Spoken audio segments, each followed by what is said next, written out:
Hello, everyone, and welcome to another episode on contemporary Western philosophers. This time, we'll take a look at a brief introduction to Gabriel Marcel.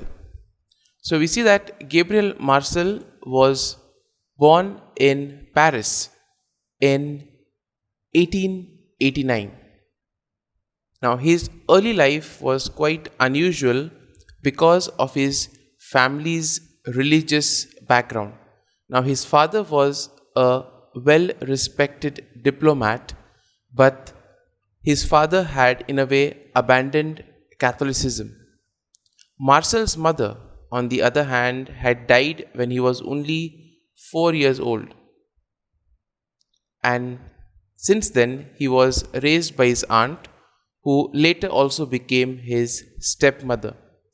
Now, his aunt was a Protestant and had a strict moral outlook, but she was also a very loving mother,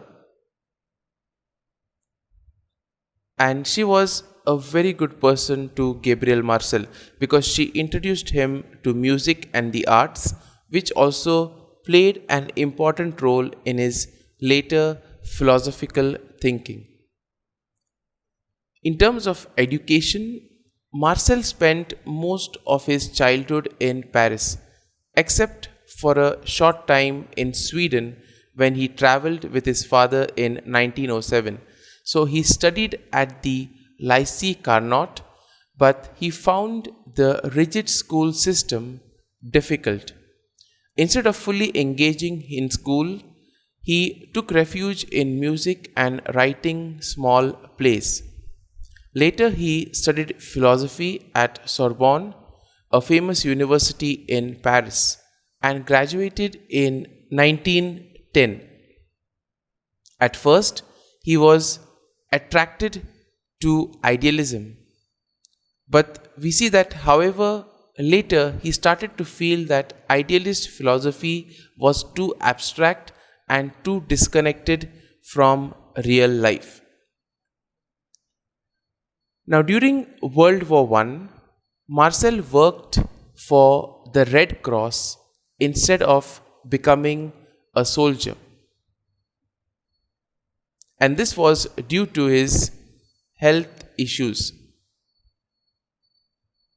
Now, his job was extremely difficult. Why? Because he had to locate wounded soldiers and inform their families about the deaths of their loved ones.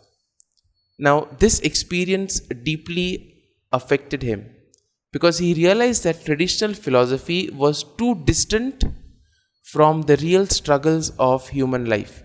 And as a result of it, this made him reject abstract idealism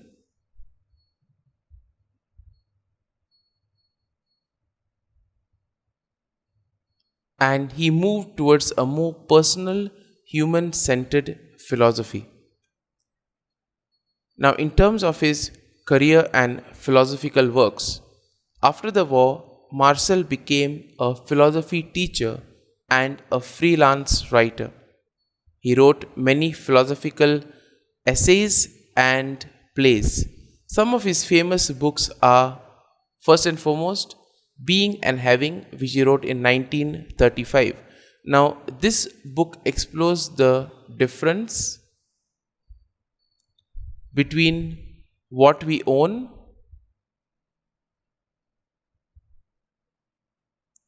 and what we are. So, Being and Having. Homo Viator in 1945. This discusses human life as a journey that is full of struggle and meaning. Then he wrote The Mystery of Being in 1951. Now, this is a 2-volume book which is based on his lectures where he discusses the deep mystery of human existence.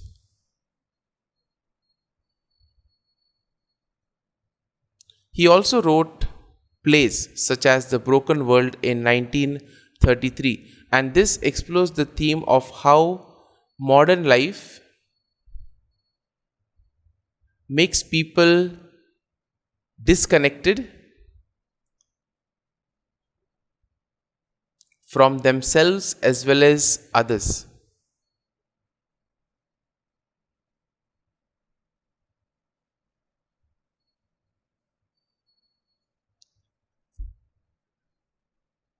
Although Marcel was raised in a mixed religious environment, that is, his father was a lapsed Catholic and his stepmother was a Protestant, whereas his mother was a Jewish. He later converted to Catholicism in 1929. Now, many critics have said that Marcel's philosophy was shaped by his religious beliefs, but Marcel himself said the opposite. He said that his search for truth led him to faith.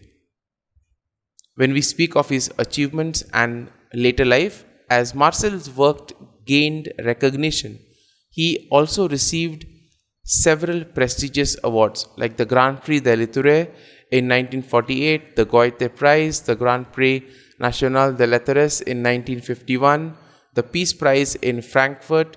He was also in a way elected to the Institut de France, a highly respectable academic institution. Now, despite his growing fame, Marcel remained devoted to writing and music. His wife would often sit beside him as he composed music at the piano.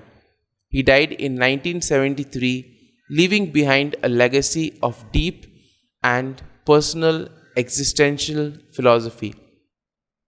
Now, Gabriel Marcel was a unique thinker in this way, who rejected abstract philosophy in favor of a more human-centered approach. And in a way, his experiences in war, art, music, and personal suffering shaped his ideas about life, meaning, and faith. While he is sometimes labeled as a religious philosopher, his search for truth was what led him to the faith and not other way around.